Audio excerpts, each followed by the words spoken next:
안녕하세요. 오토기어 김정민입니다. 지난 3월 29일 중국 안후이성에서 샤오미의 야심작인 SU7이 가드레일을 들이받은 후 폭발을 해서 20대 여성 3명이 사망하는 끔찍한 사고가 있었습니다. 전기차 또 화재로 인한 사고는 그 이전에도 있었습니다.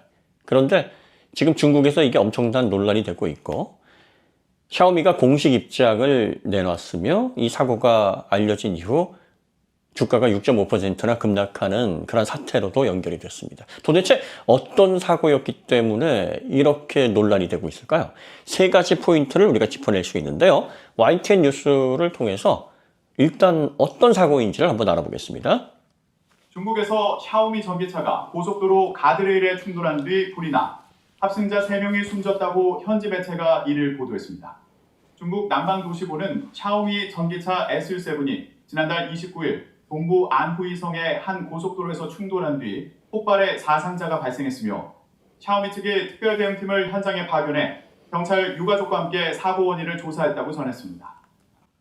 네, 일단 가드레일을 들이받고 단독사고죠. 그러니까 외부에 의한 요인이 아닌 아마 센서 이상이나 주행 보조를 사용했다 그러면 기능 이상 쪽으로 볼 수 있어요. 자, 그 다음에 가드레일을 들이받고 바로 폭발을 했다. 배터리가 바로 폭발을 했다는 얘기죠. LFP였을까요? 3원기였을까요? 자, 그 다음에 3명이 현장에서 사망을 했다. 20대 여성 3명이 사망을 했는데 어떤 식으로 이 사고가 발생을 했는지 세부 사항을 한번 보겠습니다. 중국 소셜미디어에 유포된 영상을 보면 사고차는 고속도로 가드레일을 들이받은 이후 전소됐습니다. 탑승자 가족이라고 밝힌 네티즌은 3월 29일 저녁 차량이 가드레일에 충돌한 뒤 문이 잠겼고 배터리에 불이 붙어 차에 탄 3사람이 불에 탔다고 설명했습니다.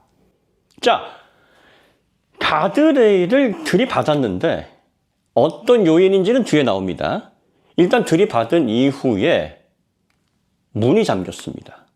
문이 열리지 않았다라는 거죠. 지금 진상을 조사를 하고 있기 때문에 변형에 의한 건지 아니면 소프트웨어의 오류 때문에 시스템의 오류 때문에 문이 열리지 않은 건지 이건 차후에 밝혀질 겁니다. 그 다음 배터리에 불이 붙어서 폭발을 했다. 그러니까 탈출할 수 없는 그 시간 내에 불이 붙어서 폭발을 한 그 짧은 시간에 화재가 전체로 번졌다는 얘기죠. 그래서 3사람이 불에 탔다 이렇게 얘기를 하고 있습니다.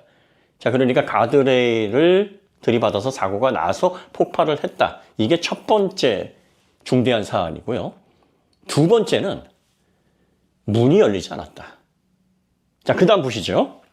중국 개면신문은 샤오미를 인용해 사고차가 SU7 표준 버전이라고 전했습니다.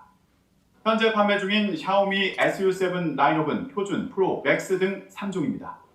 SU7은 전자제품 회사로 유명한 샤오미가 2021년 전기차 시장 진출을 선언하고 3년 만인 지난해 3월 출시한 첫 모델입니다. 자, 어떤 모델인지 나오죠? 표준 모델입니다. 표준 모델. 이 표준 모델에는 BYD의 LFP 배터리, 블레이드 배터리가 들어갑니다. 그리고 그 위 모델, 고성능 모델부터는 CATL의 기린 배터리가 들어가죠. 그러니까 표준 모델이니까 여기에는 여러분들이 일부 유튜버들이나 또 언론에서 그렇게 강조한 불이 나지 않아요. 아주 안정성 면에 있어서는 믿고 탈 수 있습니다라고 그렇게 강조했었던 LFP 배터리, 블레이드 배터리가 탑재된 모델이라는 얘기죠. 그러니까 여기에서 이제 세 번째 문제점이 드러나는 겁니다. 중국 전기차에 대한 우수성을 설명을 하면서 밀도는 낮지만 밀도가 전부가 아니다. 불이 나지 않아야 되는데 블레이드 배터리는 못으로 뚫어도 불이 나지 않는다. 그래서 전기차에는 매우 안전하다라고 이야기했었던 그 배터리가 충돌하자마자 폭발을 했고 문이 잠겨서 3명의 20대 여성이 탈출하지 못해 불에 타 숨지는 사고로 이어진 겁니다. 자, 그러면 이제 한 가지 의문이 있죠. 왜 도대체 가드레일을 들이받았는가? 이번에는 MBC 뉴스를 통해서 그 원인을 한번 알아보도록 하겠습니다. 사고는 지난달 29일 저녁 중국 동부 안후이성의 한 고속도로에서 발생했습니다. 샤오미에 따르면 차량은 당시 자율주행 모드로 고속도로를 시속 116km로 주행 중이었고요. 사고 지점은 도로공사로 인해 일부가 폐쇄돼 반대 차선을 이용해야 하는 구간이었습니다. 차량이 위험을 감지해 경고를 내보낸 뒤 감속했고 운전자는 수동 모드로 전환해 속도를 줄였지만 결국 가드레일 시멘트 구조물과 충돌했다고 샤오미 측은 밝혔습니다. 그런데 탑승자 가족이라고 밝힌 네티즌이 충돌 뒤 문이 잠기고 배터리에 결국 가드레일 시멘트 구조물과 충돌했다고 샤오미 측은 밝혔습니다. 자, 보시면 자율주행 보조, 샤오미에서 이야기하는 고도화된 레벨 2 자율주행 보조를 이용해서 고속도로를 116km 속도로, 시속 116km 속도로 주행을 했는데 도로 사정상 자율주행이 해제가 되면서 수동 모드로 들어가는 그 시점에서 브레이크를 밟았지만 서지 못하고 가드레일을 들이받은 겁니다. 그러니까 자율주행 보조를 이용하다가 위험을 감지해서 수동 모드로 전환됐는데 전환되고 나서 얼마 후에 사고가 일어났냐면 2초 뒤에 사고가 일어났다는 거예요. 그러니까 위험을 감지하고 수동 모드로 전환을 한 그 타이밍이 사고 나기 2초 전이었다는 얘기죠. 그러면 어떻습니까? 이 사고는 시스템의 오류라고 봐야 될까요? 그렇게 보는 게 맞겠죠?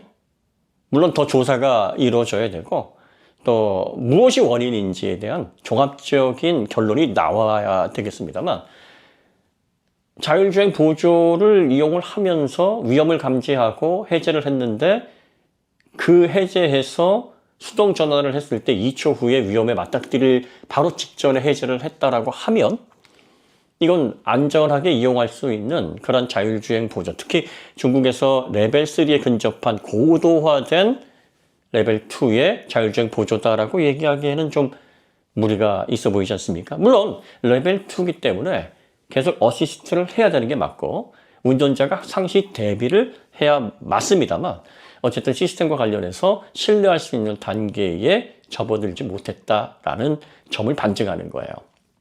자, 그 다음에 충돌한 즉시 배터리에 불이 붙었고 문이 열리지 않았고 폭발을 해서 결국은 3명의 귀중한 생명이 불에 타서 숨지는 이런 끔찍한 사고로 이어진 겁니다.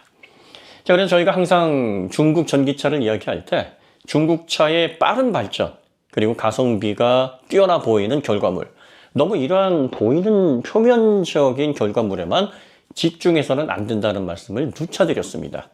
자동차는 나와 내 가족의 생명, 그리고 타인의 생명, 또 재산을 지켜야 되는 매우 중차대한 소비재입니다. 그래서 수십 년간 시장에서 검증이 되어야 됩니다.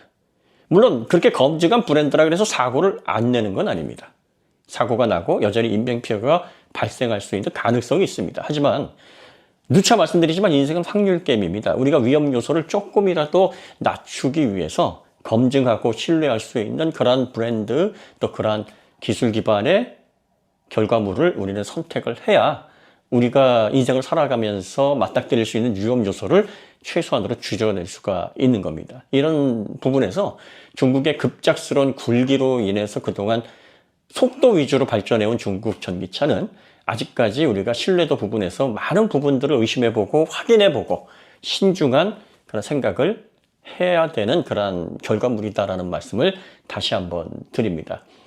중국이 앞으로도 믿을 수 없고 앞으로도 신뢰할 수 없느냐? 그건 아닙니다. 하지만 우리는 현재를 살아가고 있고 현재 우리가 선택할 수 있는 결과물들 중에서 최대한 우리의 인생에서 편리하면서 믿을 수 있으면서 나와 내 가족과 이웃의 생명과 재산을 최대한 지켜낼 수 있는 그런 결과물들에 우리는 주목을 해야 됩니다. 자동차라는 것은 그런 중차대한 소비재이기 때문입니다. 자, 이런 사고들을 여러분들이 잘 분석하시고 어떤 점들을 통해서 앞으로 자동차를 선택하는데 도움을 얻어낼 수 있는지에 대한 근거 자료로 활용하시기를 바라는 마음입니다. 네, 오늘 이야기는 여기서 마치도록 하고요. 다음에 더 좋은 콘텐츠로 찾아뵙겠습니다. 감사합니다.